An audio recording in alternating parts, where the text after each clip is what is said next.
આને પણ આવું બધું આલતુ ફાલતુ બોલવાનો એક પણ મોકો નહીં આપું પપ્પા. પ્રોમિસ પપ્પા, પ્રોમિસ. ભગવાન પ્રોમિસ. ભગવાન પ્રોમિસ.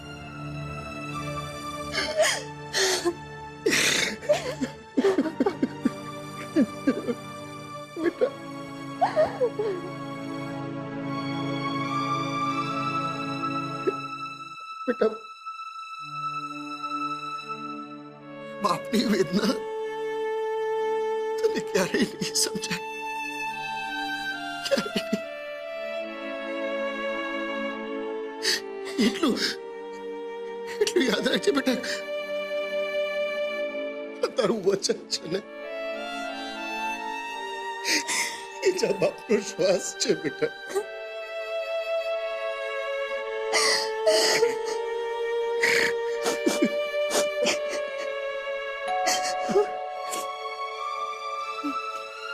પપ્પા લાગે છે સેજલ હશે. ચૂપ.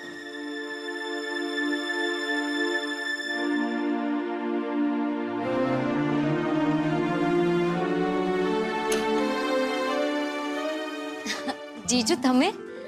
હા, તારો જીજુ. બાકી કેમ છે હવે તું? એકદમ ઠીક.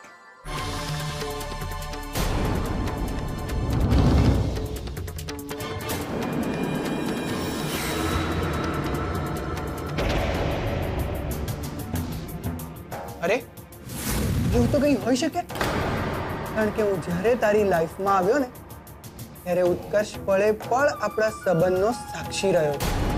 એટલે આપણે જ્યારે બેમાંથી એક થવા જઈ રહ્યા છે ત્યારે તો એની હાજરી જરૂરી છે ને.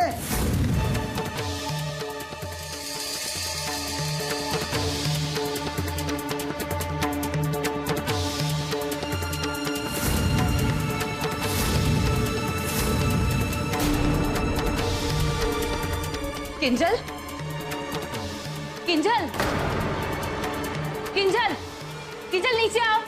રૂપેશ અને ઉત્કર્ષ તને મિચ્છામી દુક્કડમ કહેવા માટે આવ્યા છે. નીચે આવ, સાંભળે છે? સેજલ ભાભી, ઇટ્સ ઓકે, રહેવા દો ને.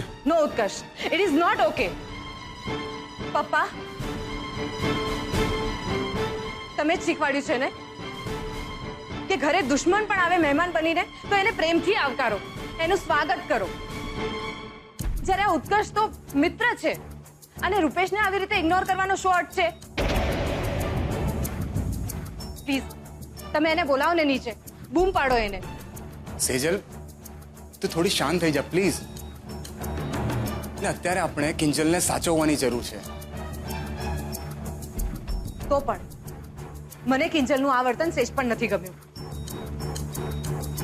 એટલે ઠીક છે ને, જવા દે. કિંજલ સાથે હું વાત કરી લઈશ. બાકી પપ્પાજી, હું અને ઉત્કર્ષ ખાસ તમને મિચ્છામી દુક્કડમ કહેવા આવ્યા હતા. ઉત્કર્ષ, તું વાત કર, હું કિંજલને મળીને આવું છું. મિચ્છામી દુક્કડમ. જા.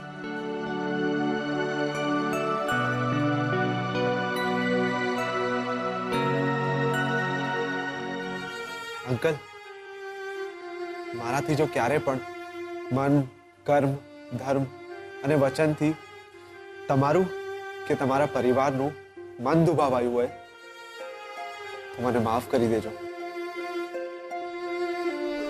મિચ્છામી દુક્કડમ.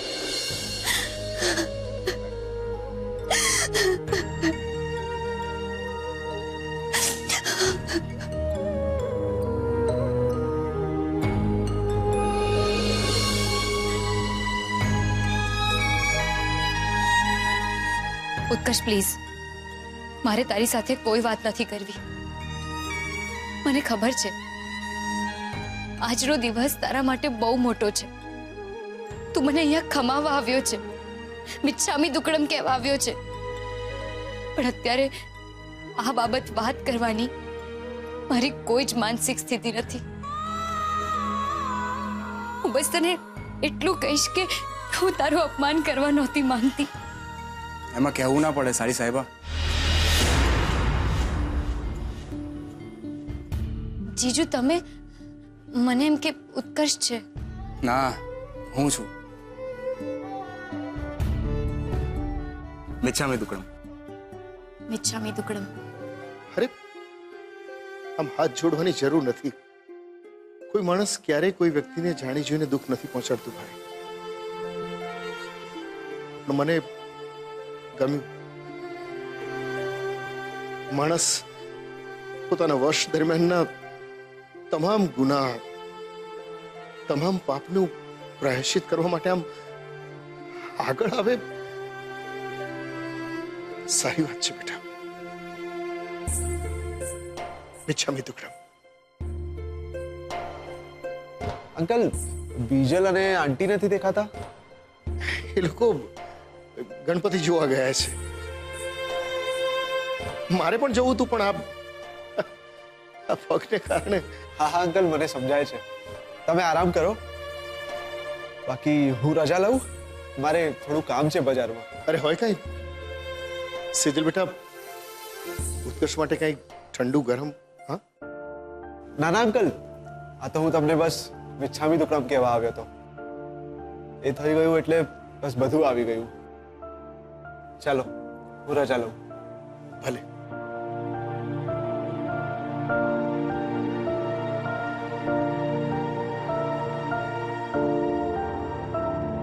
આમ તો ડાયો છોકરો છે,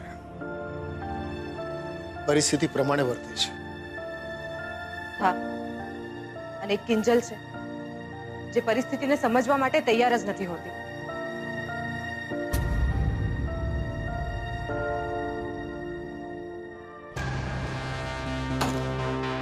અરે રે, બિચારા બાઇક પર શું કામ ગુસ્સો કાઢે છે? હું છું ને તારો દોસ્ત. બોલ, શું થયું? અરે બોલ. हाँ, बड़े बेआबरू होके तेरे कूचे से हम निकले, है ने? आउट છે ને? अरे बोल ने શું થયું? કે પછી તેરી ગલીઓ में ना रखेंगे कदम आज के बाद. તું પ્લીઝ તારી આ ફિલ્મીગીરી બંધ કર. ખુશ્બુ સાથે રહી રહીને તું પણ આ બધું ફાલતુ વિચારતો થઈ ગયો છે. ઓકે, ઠીક છે, નો ફિલ્મીગીરી. ઓકે, બોલ, કિંજલે શું નવું નાટક કર્યું? જો રાહુલ, મને અત્યારે આ બાબત કોઈ ચર્ચા નથી કરવી. ઠીક છે, ચાલ એક જબરદસ્ત ન્યૂઝ આપું છું. ચાલ. મેં કહ્યું ને રાહુલ, મારો મૂડ ઓફ છે. તારે જે કંઈ પણ કહેવું હોય ને અહીંયા કહી. એ પણ જે કેવું છે અહીંયા વાત નહીં થઈ શકે. તું ચલ ને જરા ગળું શેકીએ. મેં કહ્યું ને ના. ચલ પછી મળીએ. હું નીકળું છું. સાઈડ હટ.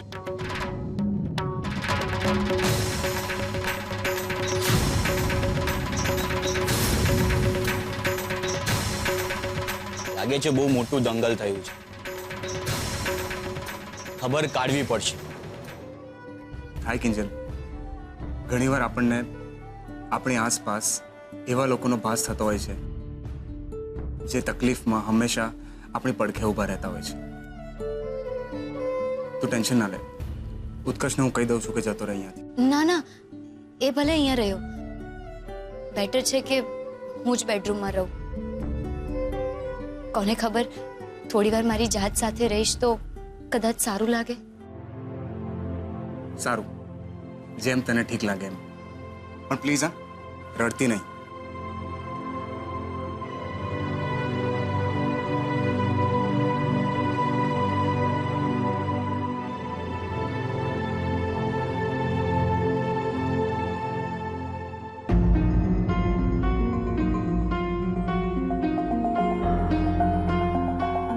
ઉત્કર્ષ ક્યાં ગયો?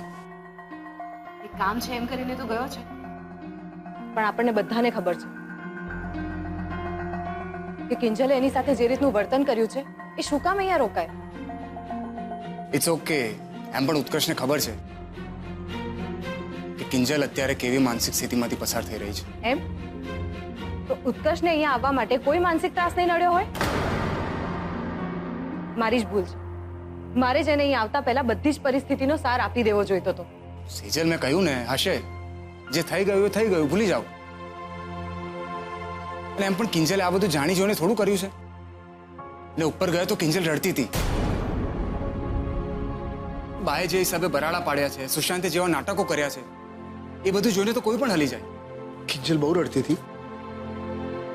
હા, પણ જેવો ઉપર ગયો એટલે તરત જ એણે પોતાના આંસુ લૂછી કાઢ્યા અને એણે મને કહ્યું કે પોતાની જાત સાથે એને થોડો સમય વિતાવવો છે, કદાચ ઠીક થઈ જાવ. ને મને પણ એની વાત સાચી લાગી. સેજલ, મને લાગે છે કે આપણે કિંજલને એની સ્પેસ આપવી જ જોઈએ.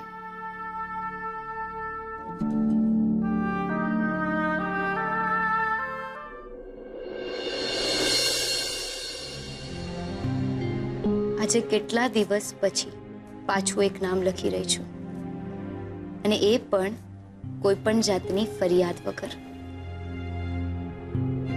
ઉત્કર્ષ. મને ખબર છે કિંજલ કે તું હંમેશાથી ડાયરી લખતી આવી છે અને કહેતી આવી છે કે તું જ્યારે જ્યારે અપસેટ હોય ત્યારે તું તારા શબ્દો થકી તારા મનના ભારને, તારા દુઃખને હળવું કરી દેતી હોય છે. એટલે આજથી મેં પણ નક્કી કર્યું છે કે હું પણ મારી એક ડિજિટલ ડાયરી બનાવીશ. ઉત્કર્ષ, આપણી દોસ્તીએ અનેક ઉતાર ચઢાવ જોયા. આપણી દોસ્તીએ અબોલા અને અપમાનની મોસમ જોઈ. ક્યારેક હું તારી માફી માંગવા આવી તો તે ના સ્વીકારી, ને ક્યારેક તું મારી માફી માંગવા આવ્યો તો મેં એને વધાવાને બદલે વધુ જગાવી લોકોની દ્રષ્ટિએ. ઉત્કર્ષ, આપણે બેવ સમજુ છીએ, પણ ક્યાંક ને ક્યાંક આપણી જીદ, અહમ ને નહીં તો સંજોગ, કયો શબ્દ વધુ યોગ્ય રહેશે નક્કી નથી કરી શકતી. પણ હા, અંદરથી આપણે બંને ક્યાંક ને ક્યાંક હિજડાઈ રહ્યા છીએ એ વાત નક્કી છે. અને મને એ જ વાતનો થાક લાગી રહ્યો છે. હાય, ઉત્કર્ષ. એમ તો મારો સ્વભાવ ભૂલી જવા વાળો છે, પણ આજકાલ એવું લાગે છે કે આપણે આપણી ફિલિંગ્સ સાચવીને રાખવી જોઈએ. એટલે જ્યારે આપણે ઈચ્છીએ ત્યારે આપણે એને તાજી કરી શકીએ, રિફ્રેશ કરી શકીએ, એમ સેવ પણ કરી શકીએ. કિંજલ સાથેની મારી ફિલિંગ્સ પણ કંઈક એવી જ છે, સેવ કરીને રાખવા જેવી. આજે જ્યારે હું ઘરેથી નીકળ્યો કિંજલને ત્યાં જવા માટે, ત્યારે મારા મગજમાં બસ એક જ શબ્દ હતો, મિચ્છામી દુક્કડમ. હું પણ તને મિચ્છામી દુક્કડમ કહેવા માંગુ છું, પણ અત્યારે કોઈ પણ વાત કરી શકું એટલી મારામાં ક્ષમતા નથી. પણ હા, ઊંડે ઊંડે એક આસ છે, મારી આ લાગણી તારા સુધી પહોંચશે જરૂર. મેં વિચાર્યું હતું કે હું કિંજલને માફ કરી દઈશ અને એની માફી પણ માંગી લઈશ, પણ એ ના થઈ શક્યું. આજે એને બધાની વચમાં ફરીથી મારું અપમાન કર્યું. એટલે મેં નક્કી કરી લીધું છે કે હવે પછી મારા અને કિંજલના સંબંધની એક એવી શરૂઆત થશે જેની કિંજલે ક્યારેય કલ્પના પણ નહીં કરી હોય.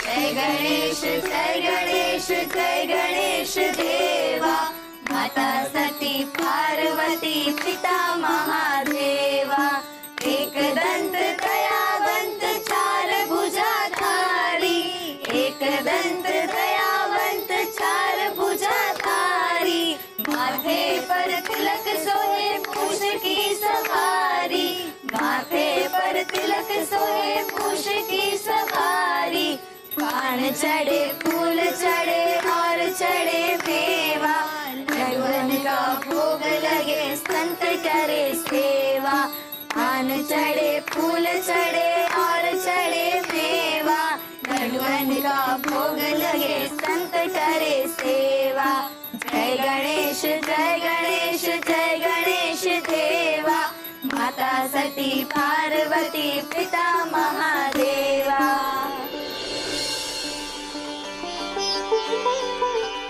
गणपति बाप्पा मोरया, मंगल मूर्ति मोरया.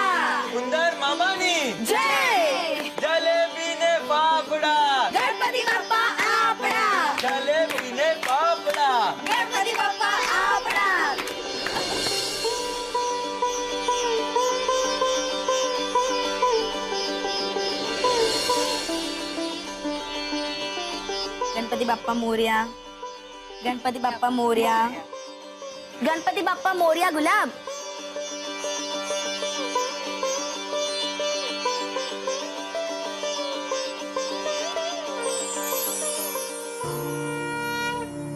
હે વિઘ્નહર્તા, આમ તો કિંજલના પપ્પાનું તમારી સેવા કરવા આવવાનું બહુ જ મન હતું, પણ એમના પગના કારણે નથી આવી શક્યા.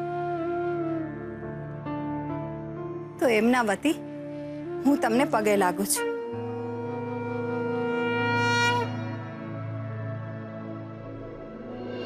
હે ગણપતિ બાપા, હું તમને પ્રાર્થના કરું છું કે અમારા જીવનમાં આવતા દરેક વિઘ્નોને હરી લેજો.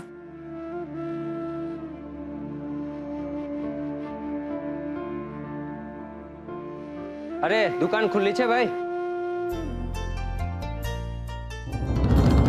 એક કપ મસાલા ચા જોઈએ છે. હા હા, તમે બેસો ને. જોયું કિંજલબેન, બાપાની સ્થાપના થઈ અને ઘરાગી આવવા લાગી. હું ચા બનાવીને લાવું છું. અને હું તમારા પપ્પાને પ્રસાદ આપીને આવું છું. અને હા, પ્રસાદની હારે હારે આમાં રૂડા સમાચાર છપાણા છે, તો જરાક મોહને ઈ બતાવતા આવજો. હા, લો આ શું છે બા? છાપુ. અને છાપુ કેવાય મીરા બહુ, જેમાં તમારી ઝાંસીની રાણીનું ચરિત્ર છપાણું છે. વાંચો વાંચો એટલે ખબર પડે કે એનું પાપ કેવું પોત પ્રકાશી રહ્યું છે. વાંચો વાંચો, જોરથી વાંચજો એટલે આમ હંગાઈને ખબર પડે.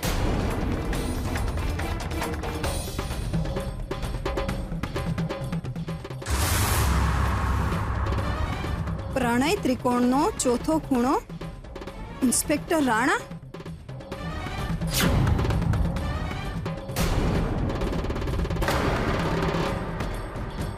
આશિકો સાથે મોજ કરતી ને કરાવતી જલસા પાર્ટી કિંજલ ભટ્ટ.